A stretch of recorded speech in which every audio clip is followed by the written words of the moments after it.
Welcome back to Robots versus Vampires, the show where we kind of dive into these epic what-if scenarios where sci-fi and fantasy collide. Yeah. I'm Adrian Smith, and today we're tackling a story about a group of teenage vampires. Oh, cool. Just trying to create a safe haven for themselves in a world that, well, kind of hates them.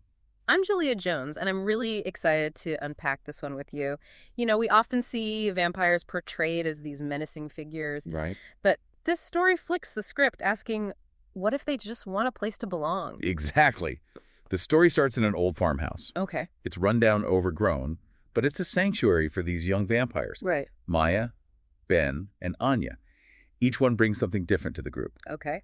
Maya is haunted by her past. Ben, he's the strategist always thinking 10 steps ahead. And Anya is the fierce protector, especially the younger vampires they've taken in. What's really interesting to me is that tension the story sets up right from the start. They crave safety and peace, but they can't completely shut themselves off from the world. They need supplies, and maybe, even as the story suggests, potential allies. And that's where things take a turn. A human teenager. Mm. Ethan stumbles onto their doorstep. He's injured, desperate, and he needs their help. Now, you'd think he'd be running for the hills, Right. but actually he's trying to save his sister from vampire hunters. Oh, wow. It's this really cool twist that makes you question everything you thought you knew about the whole vampire-human dynamic. It really does. And it forces the vampires to make a difficult choice. Yeah. Do they risk their own safety to help someone they've been taught to distrust? Especially Anya, she's immediately suspicious. Yeah. But Maya sees something of herself in Ethan's desperation, a reflection of her own past. It makes you wonder, can a creature that we label a monster actually be capable of compassion? Can they understand what it means to fear for your life or the life of someone you love? Oh, absolutely. And you see Ben, ever the strategist, recognizing this moment as an opportunity. He sees the hunters as a common enemy and this unlikely alliance as a way to benefit everyone. It's a huge gamble, though, right? Yeah. If they help Ethan, their sanctuary is exposed. It raises this really interesting question. Can true peace or security only exist in isolation? Or do you have to engage with the world even if it means taking risks? Right. And the story doesn't shy away from the consequences of their choice. They decide to help Ethan, and it leads to this incredible action sequence, a raid on the hunter's compound. We see each character's unique skills come into play. Ethan's knowledge of the hunters, Anya's fierce fighting style, and Maya's calculated precision. Even Ben, who's usually the brains of the operation, gets in on the action, but in a totally unexpected way. Oh. He uses manipulation, turning the hunter's own fears and superstitions against them. It's actually brilliant. It speaks to the power of understanding your enemy, knowing their weaknesses, and using that knowledge to your advantage. It's a tactic that's relevant in so many areas of life, wouldn't you say? Totally. And it leads to a victory for our unlikely alliance. They rescue Ethan's sister, but the farmhouse, their safe haven, is no longer a secret.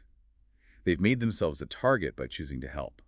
It's a turning point in the story, a moment where they realize actions have real consequences, and that the world they tried so hard to stay separate from is now unavoidable. It's like a double-edged sword. They've proven their capability for compassion, for fighting for what's right, but it comes at a cost. And the story ends on this really thought-provoking note. Ethan, who witnessed everything, starts to question his own preconceived notions about vampires. He saw their bravery, their selflessness, and it challenges him to rethink everything he thought he knew. And that, I think, is the most powerful message of the story. It asks us to consider, can those we perceive as monsters actually surprise us with acts of compassion?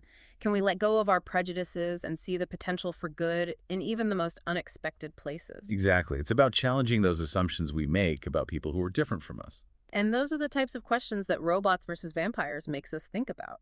And we'll be getting into even more of those as we unpack the next part of this story. Don't go anywhere. Welcome back to Robots vs. Vampires. It's fascinating how this story plays with our expectations. We're so used to clear-cut categories. Robots are emotionless. Vampires are heartless, but here those lines get blurred. Absolutely. It throws you off balance from the very beginning. Yeah. You're expecting this epic clash between robots and vampires. Right. And then bam, it's a story about these teenage vampires struggling with questions of belonging and identity. And I think that's what makes it so compelling. You're drawn into this world where the monsters aren't so monstrous after all. They have fears, desires, even dreams, just like anyone else. Yeah, and that old farmhouse becomes this symbol of that yearning for normalcy, for a place to just be themselves away from all the judgment and fear. Yeah. You can almost feel the weight of history in that house, the secrets it holds, the sense of refuge it offers. It's almost like a character itself, right? A silent witness to their struggles, their triumphs, and their failures. But it also represents a kind of trap, this idea that you can only find safety by shutting yourself off from the world. And that's where Ethan's arrival really shakes things up. He brings the outside world crashing into their sanctuary, forcing them to confront the consequences of their isolation. It's like a mirror held up to them reflecting their own fears and prejudices. They've been taught to fear humans, but here's Ethan, vulnerable, desperate, needing their help. Right. It challenges everything they thought they knew. And each vampire reacts to this challenge in their own way. Mm. Maya, with her own experiences of trauma and loss, sees a chance for redemption. Anya, the protector, sees a threat to everything they've built. And Ben, always the strategist, sees an opportunity. Right. He recognizes that their goals align with Ethan's, at least in this instance, and that a temporary alliance could benefit them all. It's a really interesting exploration of how different people, even within a small group, can perceive the same situation in vastly different ways. Yeah. You see the same thing play out in real life all the time, don't you? Absolutely. It's a reminder that there are always multiple perspectives, multiple ways of interpreting events, and sometimes the most unlikely alliances can emerge from these clashes of viewpoints. And that's where the action really kicks in. You have this thrilling raid on the hunter's compound. It's not just about the fight scenes, though. It's about how each character utilizes their unique strengths. Anya's fierceness, Maya's precision, even Ben's cunning manipulation. It all comes together in this incredible display of teamwork. And it highlights something really interesting about power dynamics. Mm-hmm. Ben, who usually relies on his intellect, realizes that in this situation, playing on the hunter's fears is the most effective tactic. It speaks to the adaptability and resourcefulness that are often necessary to overcome seemingly insurmountable obstacles. And they do succeed. They manage to rescue Ethan's sister, but their victory comes at a cost.